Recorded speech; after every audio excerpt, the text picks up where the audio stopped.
Screen पे एक video देख रहे हैं जिसमें डॉक्टर एस जयशंकर ने बांग्लादेश से आने के बाद एक बड़ा बयान दिया है और कहा है कि भारत के पड़ोसियों का क्या होने वाला है। वहीं दूसरी तरफ भारत ने 3 ऐसे काम कर दिए हैं जिसके बाद बांग्लादेश और पाकिस्तान के अंदर हलचल सी मची हुई है और साल 2026 बहुत ही ज्यादा खास रहने वाला है। क्या बांग्लादेश और पाकिस्तान दोनों के लिए ये बहुत बड़ी मुश्किल लेकर आएगा या भारत के लिए चुनौती? जानेंगे जियोपॉलिटिक्स में क्या कुछ चल रहा है। हमेशा की तरह वर्ल्ड मिरर के इस एपिसोड में जानने को मिलेगा बहुत कुछ। आइए जानते हैं इन खबरों को विस्तार से। जैसा कि डॉक्टर एस जयशंकर बांग्लादेश पहुंचे थे और बांग्लादेश में डॉक्टर एस जयशंकर ने यूनुस को छोड़कर तारिक रहमान के साथ मुलाकात की, उनको खत सौंपा और वहां पर जो भीड़ आई हुई थी, यानी कि श्रीलंका की तरफ से, मालदीव की तरफ से, नेपाल, पाकिस्तान, जो पड़ोसियों को न्योता मिला था, जो पड़ोसी के प्रतिनिधि पहुंचे थे, उनसे उन्होंने हाथ मिलाया, मुलाकात करी, शिष्टाचार भेंट करी। और इस शिष्टाचार भेंट के बाद एक चीज देखने को मिला कि यूनुस बड़े तगड़े अंदाज में चिढ़े और सिर्फ यूनुस ही नहीं चिढ़े बल्कि वहां पर पहुंचने वाले पाकिस्तान के प्रतिनिधि भी चिढ़े। सबसे पहली चीज तो ये देखने को मिली कि जहां वहां पे लोग पहुंचे थे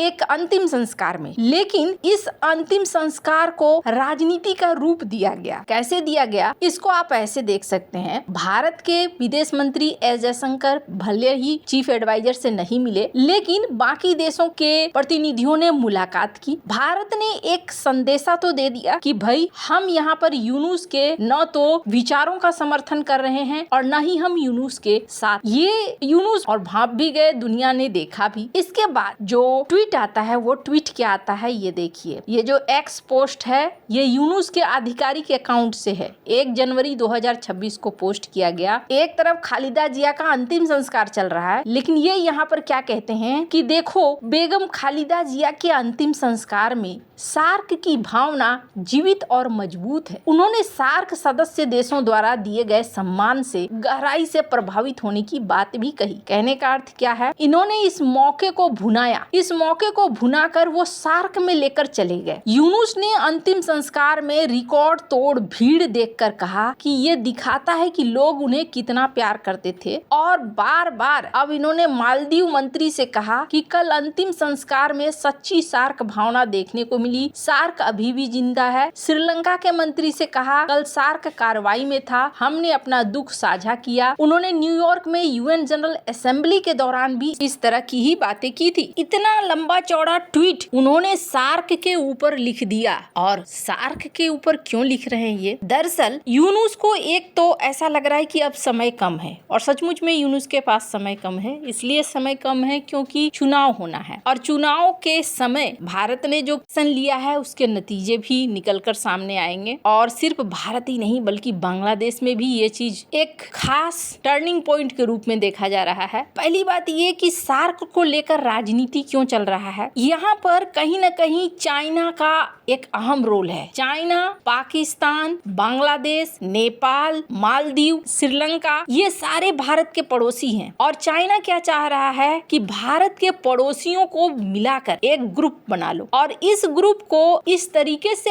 आर्थिक तौर पर अपने ऊपर निर्भर कर लो कि फिर ये ग्रुप मेरी बात मानने के लिए तैयार हो जाए। इससे क्या होगा, भारत के ऊपर दबाव बनाना आसान हो जाएगा। पाकिस्तान और चीन की ऐसी कोशिश दिख रही है कि ये सार्क तो खड़ा करना चाहते हैं लेकिन सार्क में भारत को माइनस करके खड़ा करना चाहते हैं और ये राजनीति अंतिम संस्कार में भी दिखी। ऐसा लग रहा है जैसे पाकिस्तान यहाँ तारिक रहमान की माता के अंतिम संस्कार में कम और इस राजनीति में घुसने के लिए ज्यादा आया था। खैर, अब 2026 में क्या हो सकता है? पहली बात आपको बता दूं, 2026 बहुत ही ज्यादा खास साल बनने वाला है। यहाँ पर पहली चीज तो ये गंगा ट्रीटी के लिए बात हो रही है बांग्लादेश से, क्योंकि जो 30 साल की ट्रीटी थी वो समाप्त हो रही है। अब भारत पानी को लेकर क्या करेगा क्या नहीं ये देखना होगा। वहीं दूसरी बड़ी चीज ये देखने को मिल रही है कि भारत से जाने वाली नदियों में पानी की कमी से अब पाकिस्तान भी संकट वाले स्थिति में पहुंच गया है। पाकिस्तान ने एक बार फिर से सिंधु जल संधि का रोना रोया है। इस्लामाबाद ने गुरुवार को कहा कि भारत को सिंधु जल संधि के तहत पश्चिमी नदियों के पानी के अपने सीमित हिस्से का गलत इस्तेमाल करने की इजाजत नहीं है। पाकिस्तान के विदेश मंत्रालय के प्रवक्ता का कहना है कि भारत ऐसा कैसे कर सकता है। पाकिस्तान पहले से ही भारत से जाने वाली नदियों में पानी की कमी से जूझ रहा है। पिछले साल 22 अप्रैल को पहलगाम आतंकी हमले के अगले ही दिन भारत ने पाकिस्तान के खिलाफ कई अहम कदम उठाए। उनमें 1960 से चली आ रही सिंधु जल संधि को स्थगित करना भी है। अब चिनाब को लेकर इनको टेंशन हो रही है कि भारत चिनाब नदी पर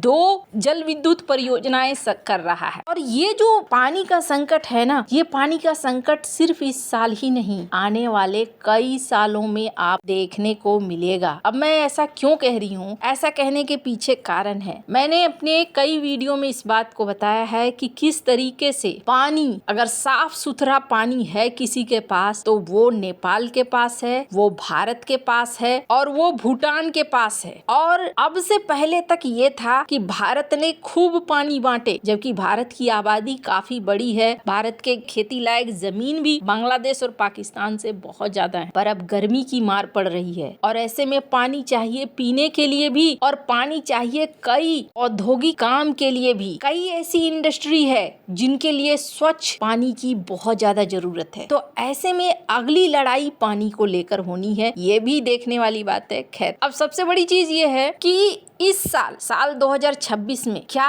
क्या होगा पानी को लेकर देखने वाली बात होगी। अभी से बांग्लादेश ने गंगा ट्रीटी को लेकर कहना शुरू कर दिया है, पाकिस्तान ने चिनाब को लेकर कहना शुरू कर दिया है और इस बीच भारत ने 3 संकेत दिए हैं कि कैसे बदलने वाला है बांग्लादेश में, क्या बड़ा कुछ होने वाला है। हमने देखा डॉक्टर एस जयशंकर पहुंचे। डॉक्टर एस जयशंकर ने वहां से आने के बाद एक स्पीच भी दिया है, स्क्रीन पर आप देखिए, जिसमें उन्होंने कहा कि I was there in Bangladesh just 2 days ago.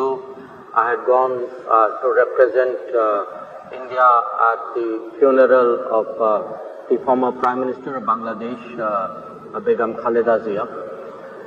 But let me actually take your question in a somewhat broader format, not just Bangladesh, but neighborhood as a whole. Okay.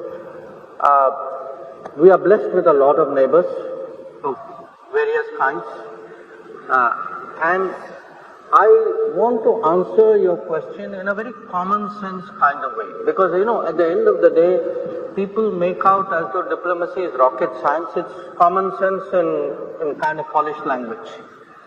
हम बढ़ेंगे, हमारा विकास होगा तो हमारे पड़ोसियों का भी विकास होगा। भारत का नेचर ही यही रहा है। वहीं दूसरी तरफ ये भी देखने को मिला कि भारत के रक्षा मंत्री ये खुद गए थे भारत में बांग्लादेश के दूतावास में और यहाँ पर इन्होंने खालिदा जिया के लिए शोक संदेश लिखे। वहीं तीसरी चीज, बांग्लादेश के आर्मी चीफ से बातचीत। ऐसा लग रहा है जैसे यूनुस को अब साइड लाइन कर रहा है भारत। अब आने वाले चुनाव में देखना होगा क्या रिजल्ट आता है। आपको क्या लगता है इन सब मामले में, आपकी क्या राय है, कमेंट कर जरूर बताएं। जल्द मिलते हैं अगले वीडियो में नई खबर के साथ।